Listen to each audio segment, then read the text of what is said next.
Saludos cordiales. Nosotros somos el grupo número 4 del Laboratorio de Circuitos Eléctricos 1, sección G de la Facultad de Ingeniería de la Universidad San Carlos de Guatemala.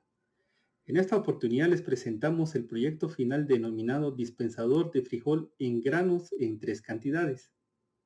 El proyecto consiste en la fabricación de un dispensador de frijol en granos mediante la realización de un circuito en el cual se utilizan relés como memorias, un banco de capacitores para controlar el tiempo de descarga, una fotorresistencia como selector y resistencias para un divisor de tensión. Además se utilizó el software Proteus para realizar las simulaciones y posteriormente avanzar a la forma física. El proyecto se realizó con el objetivo de aplicar los conocimientos adquiridos en el laboratorio y en la clase magistral para la elaboración de la misma. A continuación se presentan los componentes utilizados para la construcción del dispensador realizado para este proyecto y sus respectivas descripciones. Una fuente de voltaje de 24 voltios, la cual proporciona energía eléctrica al circuito. Un LDR, también llamado fotorresistor o fotorresistencia, el cual es un resistor que varía su valor de resistencia eléctrica dependiendo de la cantidad de luz que incide sobre él. A mayor intensidad de luz, este presenta una menor resistencia. LEDs de distintos colores. Un solenoide, el cual convierte la energía eléctrica en trabajo mecánico. Resistencias de distintos valores, las cuales regulan el flujo de corriente a través del circuito. Capacitores de distintos valores, los cuales almacenan energía eléctrica debido a la presencia de un campo eléctrico. Relés, en este caso de doble polo, doble tiro, aunque fueron conectados solamente en un polo y un tiro, lo que se comenta más adelante en el video. Estos son dispositivos que funcionan a manera de interruptores, permitiendo abrir o cerrar el circuito por medio de una bobina y un electroimán.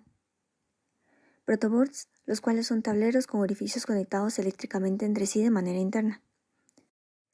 Potenciómetros, los cuales son similares a los resistores, pero a diferencia de estos, su valor de resistencia es variable, lo que permite controlar la intensidad de corriente a lo largo del circuito conectándolo en paralelo o la caída de tensión al conectarlo en serie.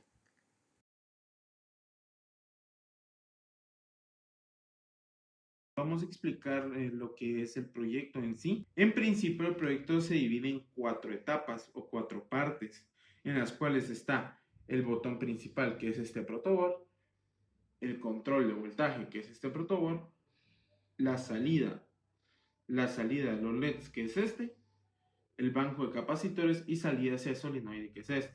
Vamos a comenzar a explicar el primero, que es el botón principal.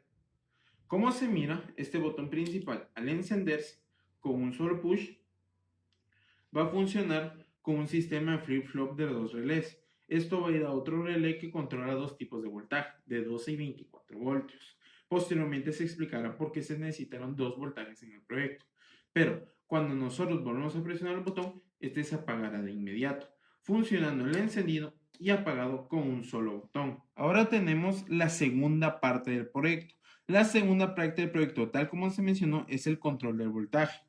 De la salida del relé que mantiene controlado los 2 voltajes, tenemos un potenciómetro. Dicho potenciómetro puede ser intercambiado por una fotorresistencia que sirva como sensor, pero para manera más óptima en el circuito estamos utilizando un potenciómetro. Pero ojo, puede ser intercambiado por cualquier resistencia variable que exista. Ahora vamos a comenzar. Se utilizaron resistencias de medidas de bastante wattaje solo por la interacción del amperaje en el circuito, pero estas se pueden intercambiar por menor wattaje. Debido a esto, tenemos un divisor de voltaje que viene desde el relé de la primera parte hasta la segunda. Tenemos una resistencia que sirve como protección de este potenciómetro para que no sucedan daños, debido a que cuando se estaban realizando las diferentes pruebas, un potenciómetro resultó totalmente dañado.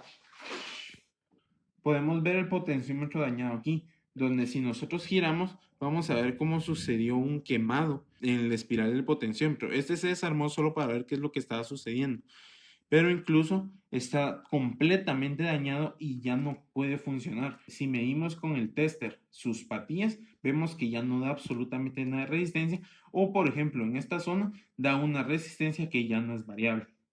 Seguimos explicando. A cada salida del divisor de voltaje va hacia un relé. Dicho relé es el control de dicha salida y va a funcionar conforme estén aumentando. Aquí tenemos un voltaje de los 24 que es en esta salida. De esta van hacia 15 y 8. Entonces, ya con ello, vamos hacia los relés y de ahí vamos hacia la tercera parte. En la tercera parte tenemos salidas de negativo hacia positivo a los diferentes relés de aquí. Dichas salidas van conectadas a los LEDs. Si encendemos el circuito, vamos a ver que conforme yo esté manejando el potenciómetro, se van a ir apagando los diferentes LEDs. Si nosotros tenemos los 3 LEDs encendidos, eso significa que en el circuito no está elegido ninguna de las diferentes 3 medidas que puede dar el dispensador, a diferencia de muchos dispensadores que encienden las LEDs conforme se va eligiendo la medida.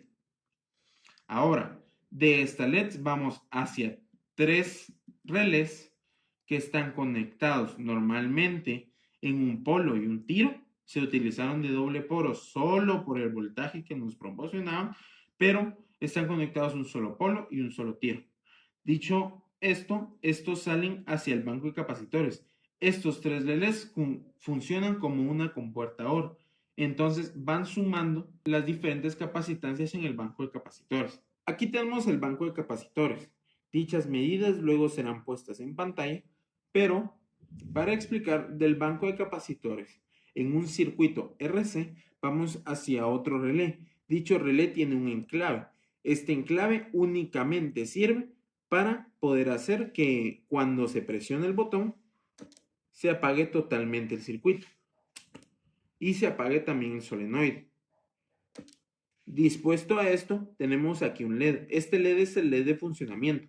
Si nosotros vemos aquí y le damos a un tiempo, vemos que el LED se enciende y tras un tiempo se apaga. Pasemos a la explicación del solenoide. El solenoide va a estar completamente cerrado cuando esté puesto el circuito. Lo podemos ver aquí, que está cerrado el solenoide. Si nosotros presionamos el botón, el solenoide se va a abrir, dejando pasar el frijol en la escotilla.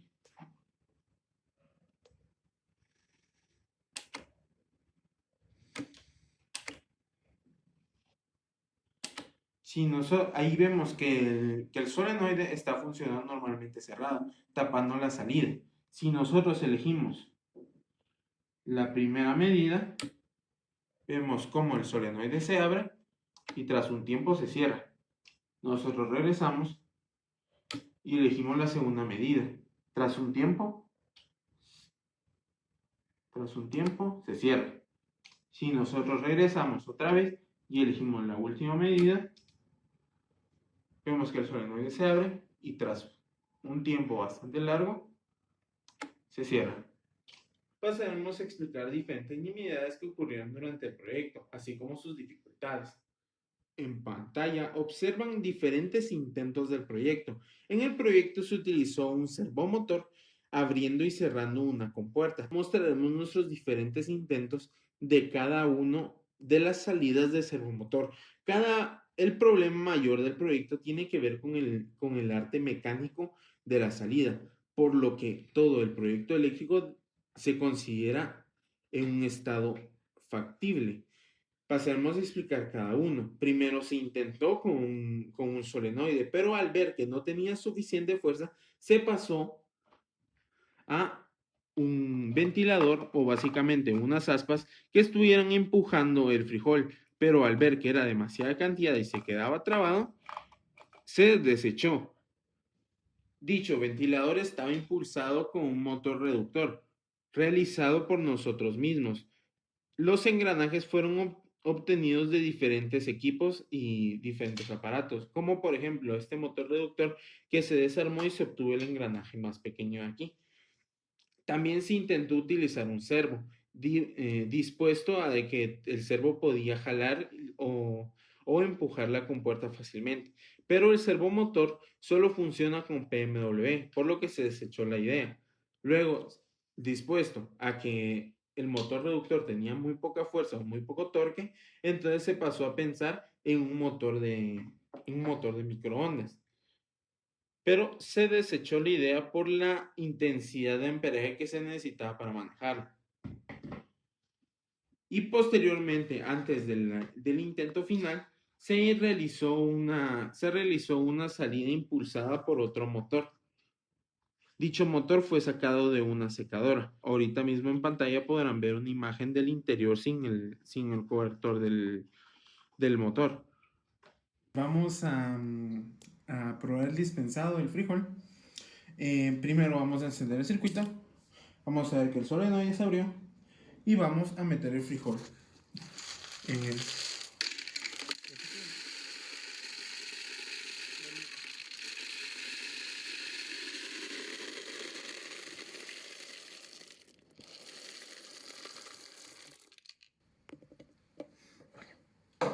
Ahora vamos a elegir la primera de las medidas. Y cuando se apaga la luz, se cierra el equipo. Volvemos a nuestro nivel. Pasamos a dispensar una libra.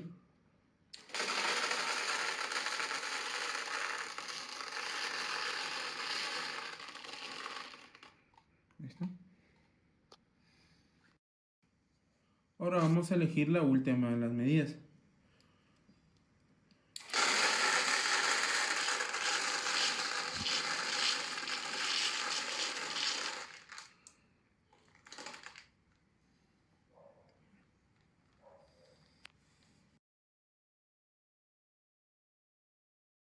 En conclusión, les puedo decir que durante las 3 fases del proyecto implementamos las técnicas y estrategias vistas durante las prácticas de laboratorio. Asimismo, realizamos varios cálculos, como las divisiones de voltaje y configuraciones del relé.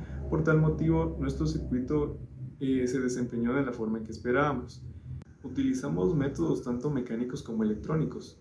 Pese a esto, el circuito aún presenta algunas fallas, a las cuales se realizaron algunos ajustes, como por ejemplo la fuerza del solenoide que tuvo que ser reemplazada por un pistón hidráulico y mejorar el desempeño del proyecto. Debido a que realizamos el proyecto por medio de un software de simulación, notamos un evidente cambio a la hora de sintetizar este de forma física, debido a varios factores. Así que gracias por su atención.